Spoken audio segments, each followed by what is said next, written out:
It's out today. The new Radio Times. On the front cover of this week's Radiotomies, meet the newest member to join the cast of El Dorado, Professor Stephen Hawking, who plays Vince, the womanizing microlight instructor. Plus, on the inside pages, the controller of Radio 3 hosts an evening with Bucks Fierce and promises, I will not be taking the network down market. Plus, Victor Louis Smith presents an off-the-wall sideways look at the funny thing about taking a cockeyed view of the lighter side of the wacky world of television secrets that producers try to hide. The secret life of TV. Ancient laws of television.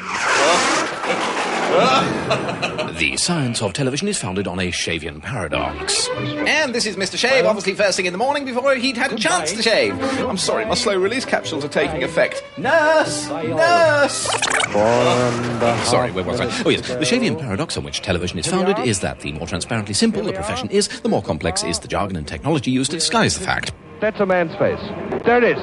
There it is. But tonight on TV Hell, the secrets of television are laid bare. How's that then? One stroke.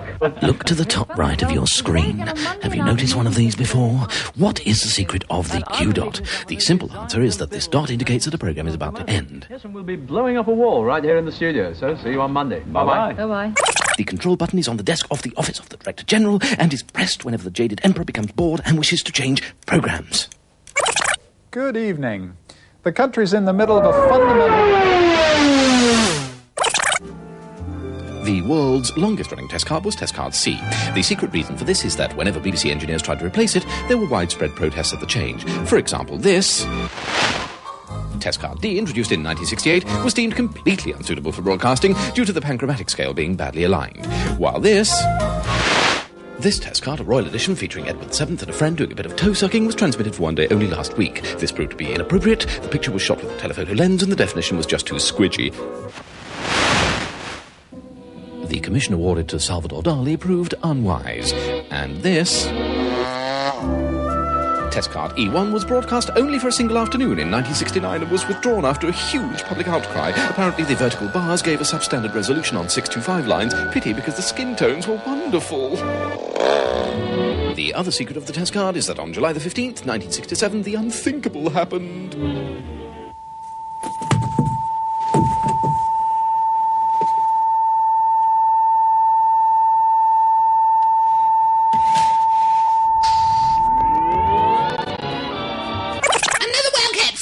I'm sorry, another well-kept secret is this fragment of Film Countdown, which is all that remains of one of the BBC's most disastrous cost-cutting schemes. You see, they recruited numerically dyslexic YTS employees to operate the projectors. And just who are the couple that appear for 1/24th of a second during the Film Countdown? Roll back and freeze it, would you please, Telly Cine? There he is, the cad. I know his game.